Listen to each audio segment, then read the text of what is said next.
ഒരൊറ്റ മരുമകൾ കയറി വരാനുള്ള വീട്ടിലുള്ള ആ മരുമകളുടെ അവസ്ഥ നിങ്ങൾ ആലോചിച്ചിട്ടുണ്ടോ? ഭർത്താവിന്റെ മുകളിലോ താഴത്തോ ഒരു മക്കളും ഇല്ലാതെ ഒരൊറ്റ മരുമകളുള്ള ആ പെണ്ണിന്റെ അവസ്ഥ. ഭാവിയിലേക്ക് പോലും ആരെങ്കിലും വന്നാൽ സമാധാനമാകും എന്ന് വിചാരിക്കാൻ ആരും വരാനില്ല. ഒരു തരത്തിലുള്ള ഒരു ഫ്രീഡം ആ വീട്ടിലുണ്ടാവില്ല അല്ലേ? എല്ലാ വീട്ടുകാരല്ലാട്ടോ പറഞ്ഞത്, ചിലരെ വീട്ടുകാരുടെ അവസ്ഥയാണ് പറഞ്ഞത്. അതിൽ ഭർത്താവിന്റെ മാതാപിതാക്കൾക്ക് എന്തെങ്കിലും തരത്തിലുള്ള ശാരീരികമായിട്ട് അസുഖങ്ങൾ ഉണ്ട് എന്നുണ്ടെന്നുണ്ടെങ്കിൽ ആ പെണ്ണിന് പിന്നെ ആ പെണ്ണിന്റെ വീട്ടിലേക്ക് പോകാൻ വരെ ഒരു അവസരം ഉണ്ടാവില്ല അല്ലേ? പോയാൽ തന്നെ കൂടുതൽ നിൽക്കാനുള്ള ഒരു അവസരം ഉണ്ടാവില്ല. നാളെ പിറ്റേ ഇതെല്ലാം മാറും എന്ന് വിചാരിച്ചാൽ അതിന് വേറൊരാൾ കയറി വരാനുമില്ല. ആ പെണ്ണി എല്ലാം കൊണ്ടും അവിടെ എല്ലാം സഹിക്കണം. ഇനിയിപ്പോൾ സമാധാനത്തോടെ അവൾ വീട്ടിലേക്കൊന്ന് പോയാലും എന്തെങ്കിലും ബുദ്ധിമുട്ടുണ്ടെന്നുണ്ടെങ്കിൽ ചിലപ്പോൾ പറഞ്ഞ ടൈം നിൽക്കാൻ പറ്റാതെ തിരിച്ചു പോരേണ്ടി വരും.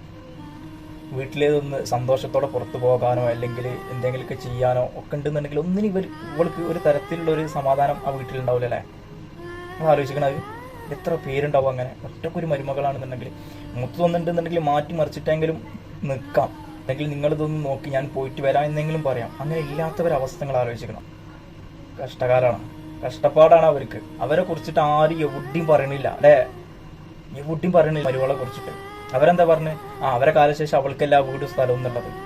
പക്ഷെ അവളുടെ ആ കാലശേഷം കഴിഞ്ഞു പോയ കാലങ്ങളിലുള്ള അവൾ അനുഭവിച്ച പ്രശ്നങ്ങൾ ആരെങ്കിലും പറയുന്നുണ്ടോ? ഇല്ല.